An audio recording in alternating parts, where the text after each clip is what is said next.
کا پہلا گروہ جو ہوگا وہ ہوگا کہ جو حافظ قرآن قاری قرآن ہوگا، وہ سب سے پہلے جہنم میں جائے گا۔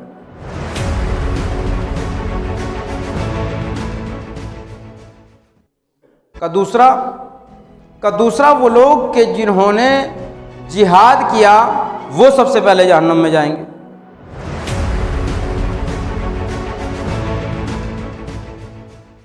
کا تیسرا کون؟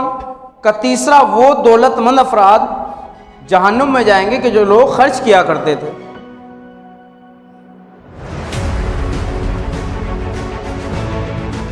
ایک مرتبہ رسول اسلام صلی اللہ علیہ وآلہ وسلم نے اپنے اصحاب کے درمیان فرمایا کہ 3 شخص سب سے پہلے جہنم میں جائیں گے۔ 3 گروہ کا وہ کون؟ کا پہلا گروہ جو ہوگا وہ ہوگا کہ جو حافظ قرآن قاری قرآن ہوگا، وہ سب سے پہلے جہنم میں جائے گا۔ کا دوسرا وہ لوگ کہ جنہوں نے جہاد کیا وہ سب سے پہلے جہنم میں جائیں گے۔ کا تیسرا کون؟ کا تیسرا وہ دولت مند افراد جہنم میں جائیں گے کہ جو لوگ خرچ کیا کرتے تھے۔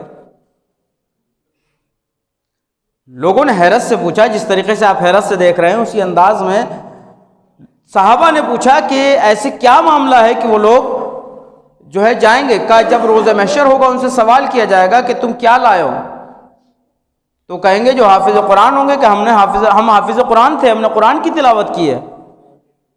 کہا نہیں، تم جھوٹ بولتے ہو۔ انہیں کہا جائے گا تم جھوٹ بولتے ہو، تم نے کوئی تلاوت قرآن نہیں کی۔ فرشتے بھی مل کر کہیں گے کہ تم جھوٹ بولتے ہو، تم نے کوئی تلاوت قرآن نہیں کی۔ کہ تم نے جو ہے جب تلاوت قرآن کیا کرتے تھے تو تم یہ سوچ کے تلاوت کیا کرتے تھے کہ میری آواز بہت اچھی ہے، لوگ میری تعریف کریں گے۔ تو یہ بھی ایک شرک کی قسم ہے کہ آپ خدا کے لیے اس کام کو انجام نہیں دے رہے ہیں بلکہ بندوں کے لیے اس کام کو انجام دے رہے ہیں۔ ریاکاری جو ہے یہ بھی ایک شرک کی قسم ہے۔ پھر جو لوگ راہ خدا میں جہاد کر رہے تھے ظاہراً ان سے سوال ہوگا، وہ کہیں گے کہ پروردگار ہم تو شہید ہو گئے، ہم نے تو جہاد کیا ہے۔ کہا کہ تم نے جہاد نہیں کیا، تم جھوٹ بولتے ہو، تم نے میرے لیے جہاد نہیں کیا بلکہ اپنے لیے جہاد کیا۔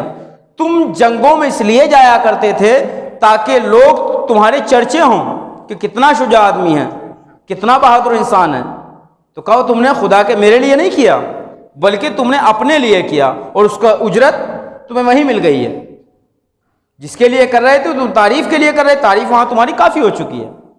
پھر تیسرا گروہ جو دولت مندوں کا ہوگا، جو خرچ کرتے ہیں ظاہراً، ان سے پوچھا جائے گا تم نے کیا کیا؟ کہا ہم نے تو بہت مال خرچ کیا تیری راہ میں۔ کہا نہیں، جھوٹ بولتے ہو۔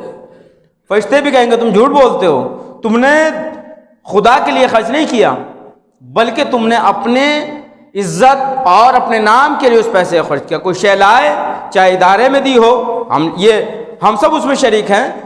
ایسا نہ ہو کہ ہم خرچ بھی کر رہے ہیں اور اپنے نام کے لیے کریں۔ کوئی بھی عبادت ہو، کوئی بھی عمل ہو، وہ خالصتاً للہ ہونا چاہیے، کیونکہ اگر ہم ریا کر رہے ہیں تو یہ شرکی قسم ہے۔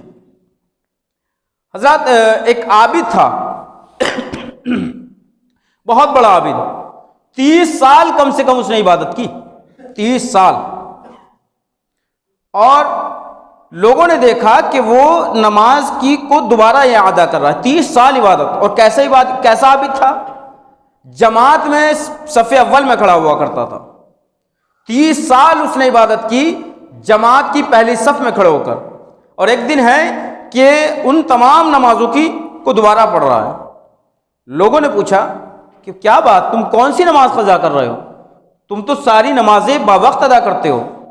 کہا نہیں، میں صف اول میں کھڑا ہوا کرتا تھا لیکن ایک دن مجھے جماعت میں کچھ تاخیر ہو گئی، اب جو میں آیا تو مجھے صف اول میں جگہ نہیں ملی، میں دوسری صف میں کھڑا ہوا، تو جب میں نماز پڑھ رہا تھا مجھے شرمندگی محسوس ہو رہی تھی کہ مجھے صف اول میں ہونا چاہیے اور میں صف دوم میں کھڑا ہوں، دوسری صف میں کھڑا ہوں۔ نماز کے بعد فارغ ہونے کے بعد مجھے احساس ہوا اس کا مطلب میں جو 30 سال نمازیں پڑھتا رہا وہ میں اپنی عزت کے لیے نماز پڑھ رہا تھا۔ تو ہمیں اس طرف متوجہ ہونا چاہیے کہ آیا ہم نماز، ہم قرآن کی تلاوت، ہم راہ خدا میں خرچ جو کر رہے ہیں، مال کا خرچ کر رہے ہیں، روزے رکھ رہے ہیں، نمازیں پڑھ رہے ہیں، یہ تمام کام ہم کر رہے ہیں، یہ کہیں اپنی تعریف اور اپنی عزت و احترام کے لیے تو نہیں کر رہے ہیں۔ اگر یہ ہے تو پھر ہماری نمازوں کا کوئی فائدہ نہیں ہے۔ اس کا حال بالکل وہی ہوتا ہے جو ایک بڑا مشہور واقعہ ہے کہ ایک انسان عبادت کیا کرتا تھا، بہت زیادہ ریاکار تھا۔ ایک دن دل میں خیال آیا کہ نہیں، کم سے کم ایک دن تو میں خالصتاً للہ عبادت کروں۔ اس نے ڈھونڈا، ایک بستی میں گیا اور جانے کے بعد دیکھا کہ وہاں پر بہت کم لوگ رہتے ہیں، بہت کم لوگ ہیں۔ وہ گیا، رات کی سناٹے میں مسجد میں چلا گیا اور عبادت کرنے لگا۔ جب انسان کی عادت بن جاتی ہے کوئی بھی شے ہو، چاہے وہ ریاکاری ہو کوئی بھی شے، تو اس سے باز رہنا بڑا مشکل ہو جاتا ہے۔ رات کا سناٹا، تنہائی میں نماز ادا کرنا شروع کیا۔ اب وہ سوچ رہا تھا یہاں کوئی نہیں آئے گا، اسے احساس ہوا کہ کوئی دروازے پہ آیا ہے۔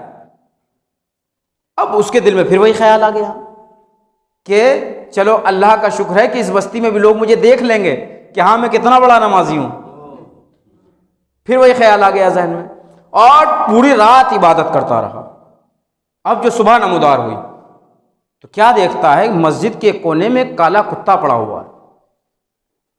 رات بارش ہوئی تھی جس کی وجہ سے وہ کتا مسجد کا دروازہ کھول کر وہاں کے پڑ گیا تھا۔ اس نے اپنا چہرہ پیٹ لیا اور کہنے لگا میں ساری رات عبادت کرتا اس کتے کے لیے۔ تو ہمیں متوجہ ہونا چاہیے کہ آیا ہماری عبادت ہم کہنے کو اللہ کے لیے کر رہے ہیں، کہیں ایسا تو نہیں ہے کہ ہماری عبادت ان انسانوں کے لیے ہے کہ جو واقعاً ہم لوگ انسان کہلانے کے بھی لائق نہیں ہیں۔ ہماری عبادت ہو تو خدا کے لیے، ہمارا عمل ہو تو خدا کے لیے۔ پروردگار دعا کرتے ہیں کہ بحق محمد وال محمد پروردگار ہمیں اس ریاکار، اس شرک سے محفوظ فرما۔ بار اللہ تجھ کو واسطہ چار دماسمین علیہ السلام کا ہماری عبادتوں میں خلوص عطا فرما۔ بار اللہ تجھ کو واسطہ چار دماسمین علیہ السلام کا ہمارے آخری امام کے ظہور میں تعجیل فرما۔ ہم سب کو ان کے اعوان انصار میں شمار فرما۔